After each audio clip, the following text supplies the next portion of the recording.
2014년에 아메리카 미디어 블로그에서 Why Generation Y 야비스 unhappy라는 그런 방송을 했습니다. 근데 사람들에게 참 인기가 많은 방송이라고 합니다. 그런데 이제 거기서 이야기하는 것은 뭐냐면 야피스족 이제 미국에서 한 40년 후반부터 50년대 초반에 태어난 사람을 야피스족이라고 하더라고요. 야피스. 그 사람들이 들었던 말들이 뭐냐면 부모로부터 들었던 말들이 뭐냐면 너가 원하는 것은 뭐든지 할 수 있어. 트라이 해봐라. 넌 잘 될 거야. 그리고 너는 스페셜하단다. 너는 특별하단다. 이런 말을 많이 듣고 자랐다고 합니다. 물론 이제 그런 말을 이제 미국에서 시작해서 듣고 이제 저도 한 20년 전인가 이제 한국에도 그런 말이 유행했어. 너는 스페셜하다. 너는 특별하단다. 너는 특별하단다. 너도 특별해. 그리고 너가 원하고 꿈꾸는 것은 뭐든지 할 수 있단다. 시도를 해보면 너는 분명히 할 수 있을 거야. 라고 이런 식으로 부모가 자녀에게 격려하는 말들을 많이 하기 시작했습니다. 나중에 이제 그 자녀들이 크다 보니까 아니 분명히 내가 꿈꾸는 것은 모든 것을 할 수 있고 나는 스페셜하다고 했는데 이 사회에 나가 보니까 스페셜하지가 않아요. 그리고 뭐든지 되는 것이 아니라는 것을 이제 깨닫게 되는 거예요. 그래서 unhappy라고 이렇게 이야기를 하는 거죠. 이제 그 unhappy 중에 하나가 뭐냐면 권리를 주장하는 것입니다. 왜냐하면 자기의 권리가 관철되지 않고 자기의 권리가 받아들이지 않을 때 생긴 것이 뭐냐면 unhappy예요. 내가 이렇게 되기를 원하고 나의 권리가 이건데 이것대로 되지 않을 때 정말 해피하지 않다. 그래서 권리 우선주의가 이제 성향입니다. 권리 우선주의. 이건 너 권리야. 너 권리니까 네가 권리를 너가 찾아야 돼. 못 찾으면 뭐라? 한국말로 뭐랬죠? 못 찾으면 비읍으로 시작하는데 그거야. 너가 권리를 못 찾으면 너는 바보야. 이렇게 이야기합니다. 또 심각한 이야기도 하죠. 병 이렇게 이야기도 하죠. 네 권리를 네가 못 찾으면. 그런데 꼭 권리를 찾아야지만이 권리가 주어지냐? 꼭 권리를 요구해야지만 권리가 주어지냐? 권리를 요구 안 해도 내가 내됨에서 머물러 있다면 그 내됨의 권리가 자동적으로 없어지지는 않는다는 거예요. 권리를 찾지 않더라도 나에게 부과된 권리는 나에게 남아 있다라는 것이죠. 근데 그것이 성경의 원리라는 거예요. 성경 원리. 세상의 원리는 권리를 찾아야 권리를 가질 수 있다고 이야기합니다. 권리를 찾아야지만이 네가 쟁취해야지만이 권리를 가질 수 있는 거지. 그러나 성경 원리는 너가 굳이 안 찾아도 권리는 네 안에 이미 있다. 하나님께서 이미 너에게 주셨다. 그리고 이미 너 권리에 대해서 하나님께서 알고 계신다라는 것이죠. 근데 이제 이 문제를 어디서 발견하게 되면 바로 바울이 오늘 고린도 교회에서 권리를 주장하고 있는 엘리트 집단에게 나는 너희들이 권리가 있다고 해서 자유롭게 살아가는데 때로는 그 권리 때문에 실족된 사람이 있기 때문에 때로는 권리를 잘 사용할 필요가 있다. 때로는 권리를 절제할 필요가 있다. 그러면서 이제 비유를 들읍니다. 바울이 어떤 권리가 있느냐. 이러면서 rhetorical questions, 쉴 새 없이 일절에 막 4번의 퀘스천을 던지면서 야 내가 이런 사람이 아니냐? 내가 이런 사람이 아니냐? 내가 이런 사람이 아니냐? 내가 이런 사람이 아니냐? 4번을 던지면서 그럼에도 불구하고 나는 권리에 대해서 유보한다. 그 권리가 뭐냐? 사도로서 받아야 될 권리. 사도로서 누려야 될 권리. 여러분들이 이제 잘 생각해야 되는데 이제 여러분들이 이제 성경을 읽을 때 고린도에 있는 교회가 지금까지 우리 고린도 교회를 계속 보지 않습니까? 왜 이런 사도 바울이 권리에 대해서 이야기를 유보하게 됐냐? 왜냐하면 고린도 교회의 엘리트들 좀 안다라고 생각한 사람, 지식 있다고 생각하고 성경을 많이 한다는 생각한 사람들은 자기 권리를 찾아서 자기 권리 안에서 마음껏 살아도 된다. 이제 이런 틀이 있기 때문에 그걸 보고 연약한 사람들을 실족당하기 때문에 이제 그들에게 일깨워주기 위해서 잘 봐라. 나도 사도로서 이런 권리가 있다. 근데 나는 쓰지 않는다. 근데 이제 내가 이야기하고 싶은 것은 이겁니다. 고린도 전서는 고린도 교회에 보내는 거예요. 고린도 교회. 그리고 고린도 교회의 문제에 대해서 해결하기 위해서 보낸 겁니다. 그러면 오늘 말씀을 드릴 때 우리가 이제 자꾸 미스 언더스탠딩 하는 것이 뭐냐면, 고린도 교회는 우리가 처음에 이야기했다시피 그 문화 자체가 말 잘하는 사람들, 그리고 지식이 있는 사람들이 대우받는 그 동네란 말이에요. 그리고 철학이랄지 말을 뻔절하게 웅변을 잘하는 사람이 대우받는 그런 지역이란 말이죠. 헬라 지역하고 너무 가깝고, 에덴, 그 그리스 에덴, 수도는 에덴하고 너무 가까워요. 차로 1시간 반이면 갑니다.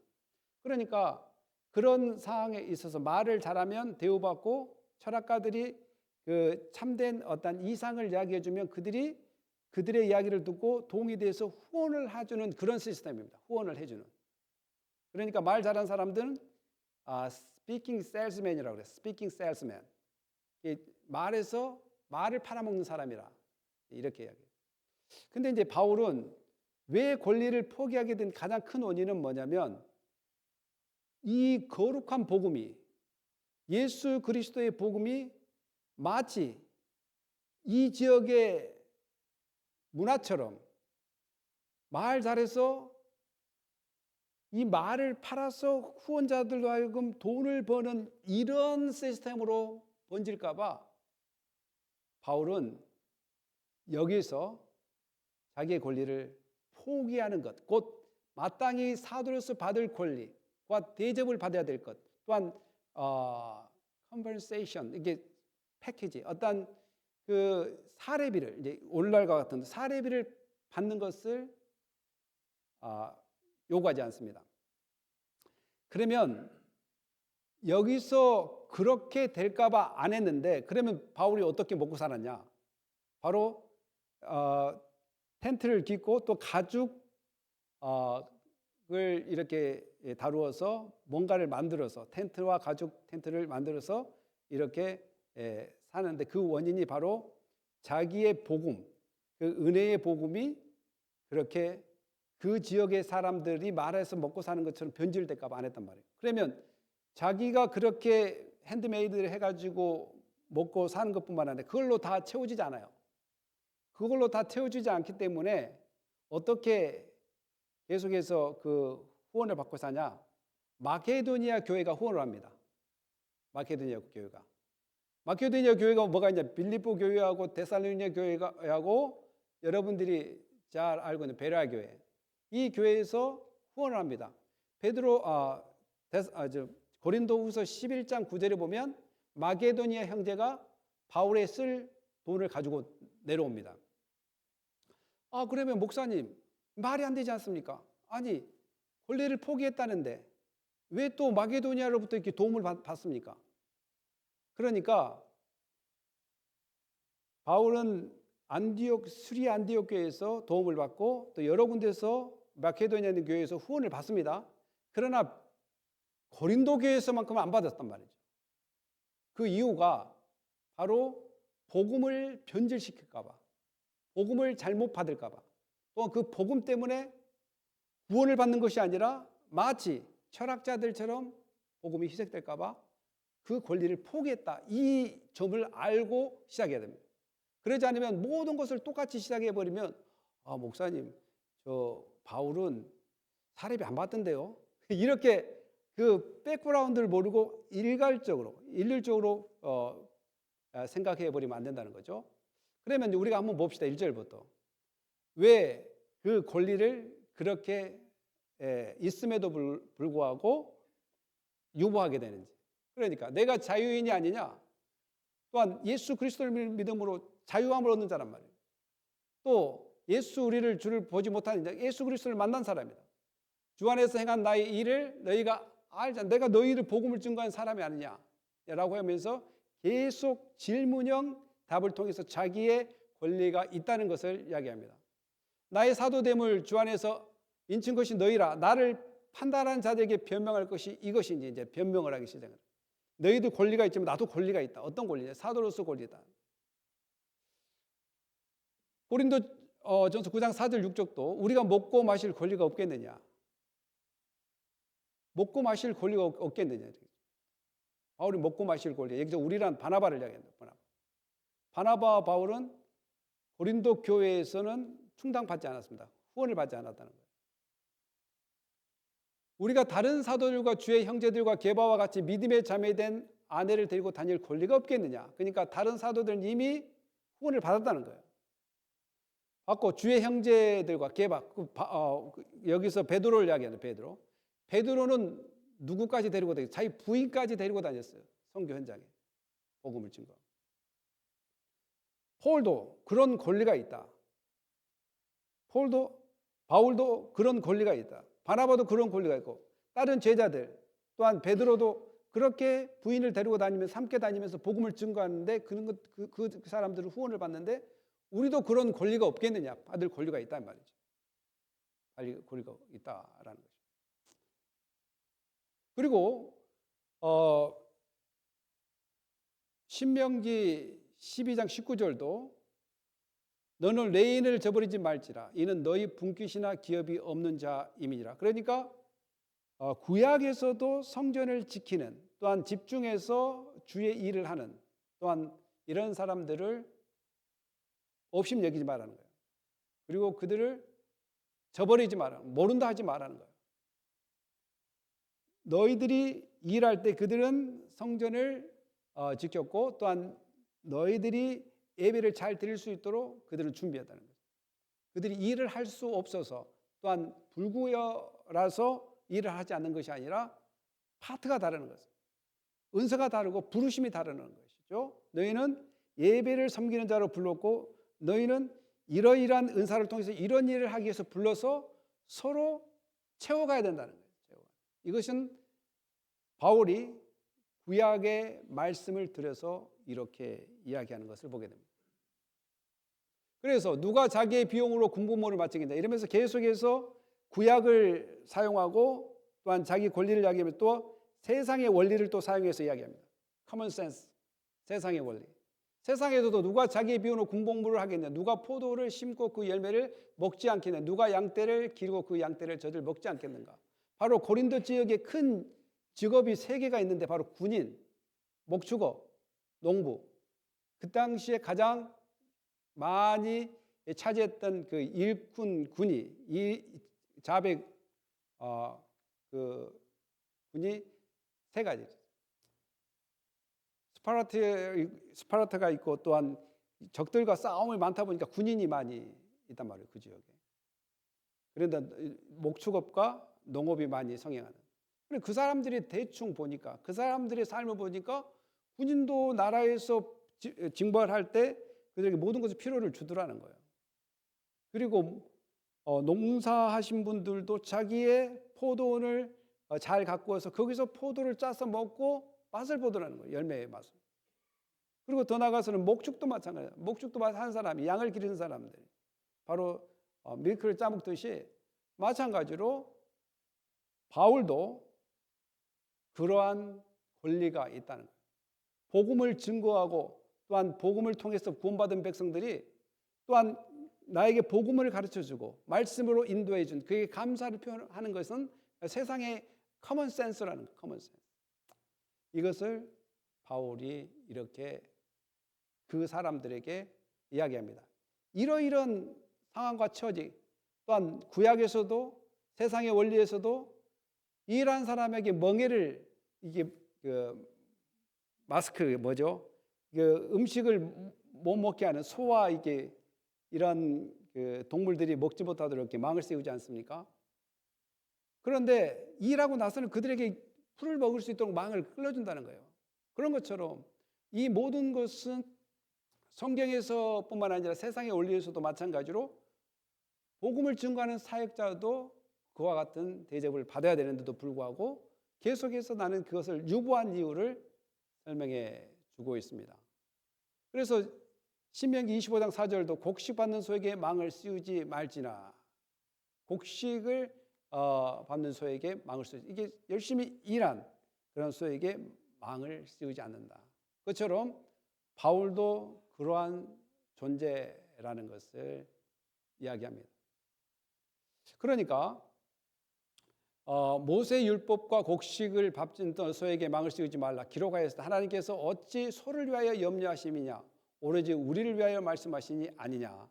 그러니까 소 자체에 망을 씌우지 말라고 하는 그 이야기가 소를 비유로 들어서 결국은 그 레위인들이나 하나님의 제사나 또한 예배를 인도한 그 사람들에게 어떻게 대우를 해야 되는 것을 비유를 통해서 구약과 커먼 센스, 일반 세상의 원리랄지 이런 것들을 통해서 바울이 자기가 어떤 권리를 가지고 있는가를 이야기하는 것을 보게 됩니다. 그래서 바울이 우리가 너희에게 신령한 것을 뿌렸은즉 너희 육적인 것을 거두기로 과하다 하겠느냐. 육적인 것을 뿌린 것도 거두는데 우리가 신령한 것을 뿌렸은즉 신령한 것을 통해서 거두는 것이 과하다 하겠느냐. 그래서 이제 지금은 그러지 않지만 예전에는 그런 것들이 있었어요. 이렇게 선교사들이나 목사나 이런 것들을 도우면 마치 인심을 베푸는 것처럼 내가 헌금을 안 내면 목사님 못 먹고 살아. 내가 헌금을 내니까 목사님 먹고 살아. 그 틀린 말은 아니에요. 하지만 그것은 성숙된 신앙이 아니에요. 성숙된 신앙에는 저렇게 밖에 가서 일을 하면 얼마든지 돈을 벌고 있으면서도 포기하고 이렇게 말씀을 증거하는 그러한 삶을 살았을 때 우리가 또한 물질을 벌여서 이것을 같이 나누어야 되겠다. 이거는 성숙한 신앙이죠. 그리고 하나님이 기뻐하신 일이라는 거죠.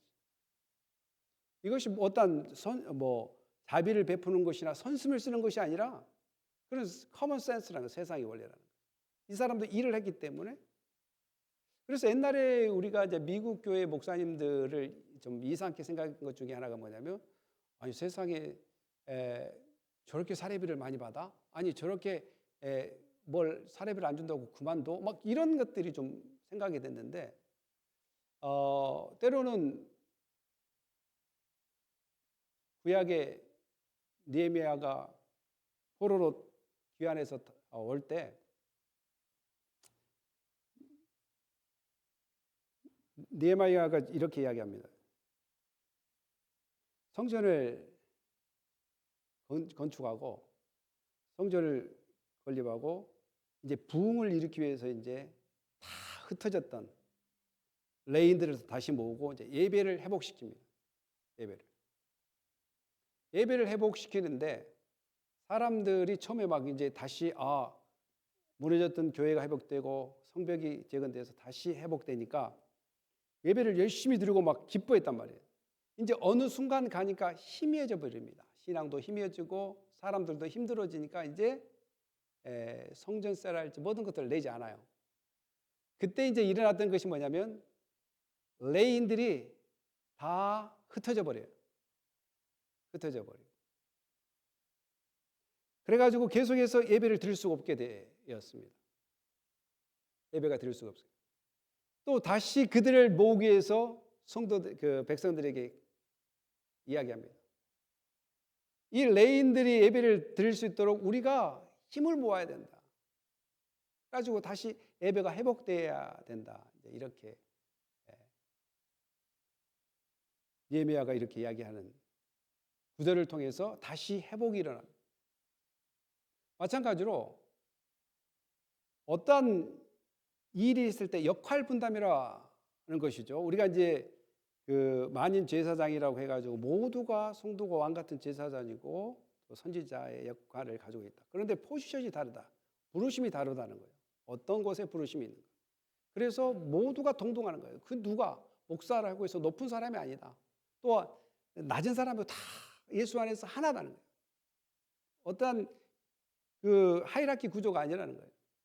다 역할과 콜링이 다르는 콜링. 이곳에 부르십니다. 그래서 우리가 다 하나 되어서 협력과 서로 나눔이 있어야 된다. 그래야지 모든 그 예배의 생활이랄지 이런 것들이 이제 이어갈 수 있기 때문에. 그래서 바울이 계속 그 이야기라는 거예요. 그 이야기. 다른 이들도 너희에게 이런 권리를 가졌거든 하물며 우리일까 보냐. 그러나 우리가 이 권리를 쓰지 아니하고 그러니까 바나바나 바울은 이 권리를 쓰지 않는다는 거예요. 쓰지 않는다. 그런 권리가 있음에도 쓰지 않는다. 아까 이야기했다는 것이 이것이 일괄적으로 다 권리를 안 쓴 거 아닙니다. 그 특수한 고린도 교회에서만 내가 이 권리를 안 쓴 겁니다. 왜? 빌립보 교회, 데살로니가 교회, 베레아 교회에서는 다 후원을 받았고 심지어는 비시리아 안디옥 교회에서도 파송을 받았어요. 바울이.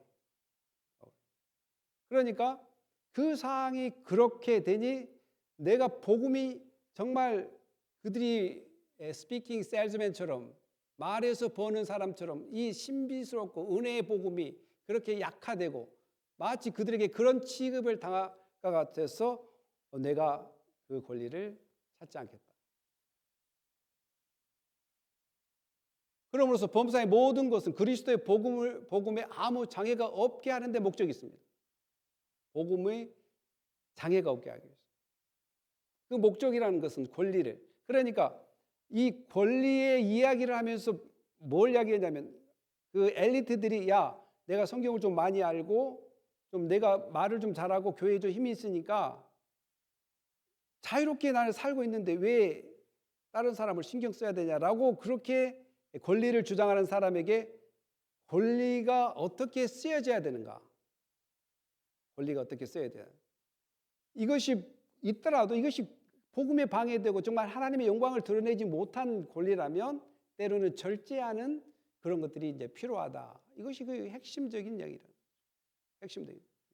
그러니까 바울이 그냥 손수 일해 먹고 또한 후원을 안 받고 살아갔다고 어떤 분들이 생각하는 그러지 않습니다. 성경을 보면 그 교회의 특수성이다. 그 교회의 특수성. 상황과 처지가 달라요. 그래서 교회마다 상황과 처지가 다르니까 교회의 리더십이 다르고 또한 방향이 조금씩 다릅니다. 복음 안에서. 그런데 이제 다 일괄적으로 왜 똑같지 않느냐? 왜 우리 교회와 큰 교회하고 똑같지 않느냐고 이제 이렇게 질문하면 답하기가 좀 쉽지가 않습니다. 왜냐하면 상황과 처지가 다르고 여기에 맞는 성도들의 상황과 처지와 다른 교회 성도가 상황이 처지가 다르기 때문에 일괄적으로 똑같이 할 수 없다는 거죠.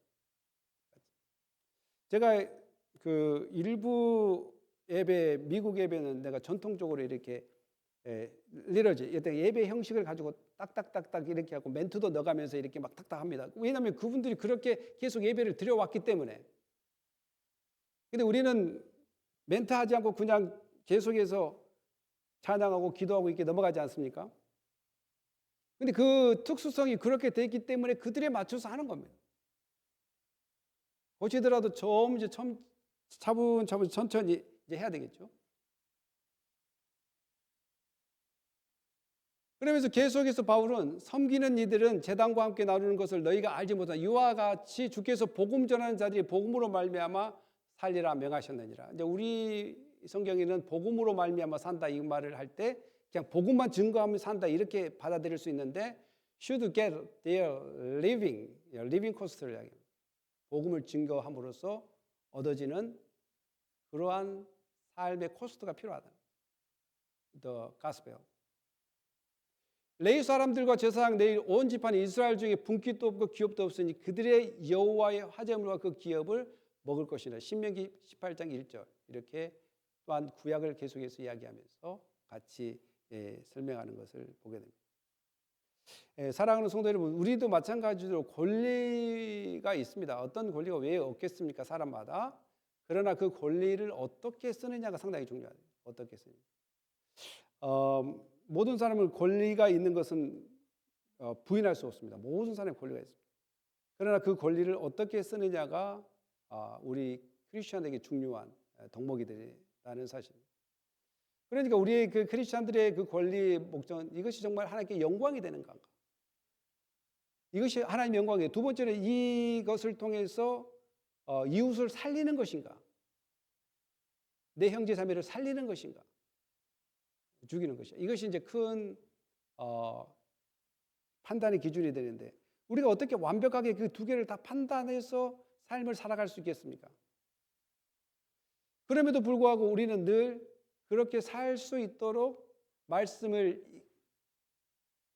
받아들이고 더 나아가서는 성령의 도우심을 구하는 것이 바로 우리가 연약함을 채워가는 하나의 신앙의 여정이라고 이야기할 수 있겠습니다. 사랑하는 성도 여러분, 오늘 바울이 이렇게 계속해서 자기의 여정 속에 권리가 있으면서도 권리를 포기했던 것은 단 하나, 복음이 복음으로서의 기능을 할 수 있고, 복음이 복음으로서의 증거될 수 있고, 또한 복음을 통해서 사람을 살려낼 수 있고, 또한 복음을 통해서 예수 그리스도의 향기가 그 고린도 지역에 잘 퍼질 수 있도록 하는 것입니다. 이것을 오늘날 우리의 삶으로 좀 가져와 본다면, 우리도 마찬가지로 때로는 흠이 없어요. 뭐 내가 가진 권리, 내가 가진 라이프 스타일 다 뭐 흠이 없어요. 따지면 그분이 저렇게 살아가는데 뭐 누가 태클을 걸 수 있는 것은 아닙니다. 그러나 우리가 말씀에 입각해서 스스로 성령 안에서 또한 하나님의 인도하신 가운데 이것이 정말 하나님께 영광이 되는 것인지, 이것이 정말 내 형제자매를 유익을 주는 또한 도움이 되는 그러한 것인지는 우리가 놓치지 말아야 된다는 사실. 왜냐하면 바울이 계속 심지어는 그 권리를 예수님께서도 이야기를 해 주셨어요. 일하는 자에게 어떻게 하나님께서 그에게 채우지 않겠는가. 오늘 그 마태복음 10장 9절 12절에 여행을 위하여 배낭이나 두벌 옷이나 신이나 지팡이를 가지지 말라. 이는 일꾼이 자기의 먹을 것 받는 것은 마땅하다. 자기 먹을 것은 마땅하다. 예수님도 이렇게 이야기했습니다. 어떤 성이나 마을에 들어가든지 그 중에 합당한 자를 찾아내어 너희가 떠나기까지 거기서 머물러라. 또한 그 집에 들어가면서 평안하기를 빌라. 이렇게 목회자들이랄지 복음을 증거하는 사람들은 걱정하는 것보다도 하나님께서 붙여주신 사람이 있다는 거예요. 하나님께서 붙여주는 사람. 그러면 그걸 통해서 기뻐하고 감사하고 오히려 그 집의 평화를 빌어주는 그러한 신앙으로 성장해야 된다. 예수님도 인정합니다. 마땅히 일꾼이 먹을 것이 마땅하다. 받아야 되는 거 마땅하다. 그러나 때로는 이 마땅하다고 모든 걸 주장해야 되냐. 상황과 처지가 다 다르기 때문에 우리가 그것이 하나님께 영광이 되는지, 이웃을 살리는 것인지 최종적인 점검은 항상 우리에게 필요하다. 바울이 우리에게 가르쳐 준 것처럼 말입니다. 사랑하는 성도 여러분, 저는 말씀을 마치려고 합니다. 꼭 이런 것뿐만 아니라 우리가 때로는 괜찮아. 나는 뭐 이것이 나의 옳다고 생각하는 그 권리, 그 옳다고 생각한 판단이 때로는 하나님께 영광이 되는지 또한 이것이 형제자매에게 도움이 되는지를 우리는 때로는 헷갈리게 할 수 있지만 그러나 기도나 말씀을 통해서 정말 더욱더 묵상하면서 우리의 모든 권리나 최종 결정은 정말 하나님이 기뻐하는 것으로 또 이웃을 살리는 것으로 이런 권리의 참된 쓰임이 우리 안에 있기를 예수님의 이름으로 축복합니다. 기도하겠습니다. 할렐루야. 하나님 감사합니다. 하나님께서 친히 우리를 사랑해 주시고 인도해 주셔서 하나님께서 주신 이 권리, 하나님께서 이 주신 자유를 기쁘고 즐겁게 감사함으로 누리되 때로는 형제자매에게 실족을 시킬거나 또한 그들에게 아픔이 되는 그런 상황이 펼쳐진다면 절제하고 기다리고 인내할 수 있는 힘도 우리에게 부어주시옵소서. 하나님, 우리 성도들의 삶과 모든 일터 가운데 여러 가지 일이 벌어질 텐데 그중에 모든 것이 가하나 모든 것이 가한 것이 아니고 모든 것이 옳으나 모든 것이 오르지 않다는 것처럼 우리의 신앙 안에서 더욱더 예수 그리스도의 그 영광이 되는 일들을 찾을 수 있도록 영적인 눈과 마음과 생각을 열어 주시옵고 또 예수 그리스도의 향기와 그 능력을 따라가게 하여 주시옵소서. 감사하며 예수님의 이름으로 기도합니다. 아멘.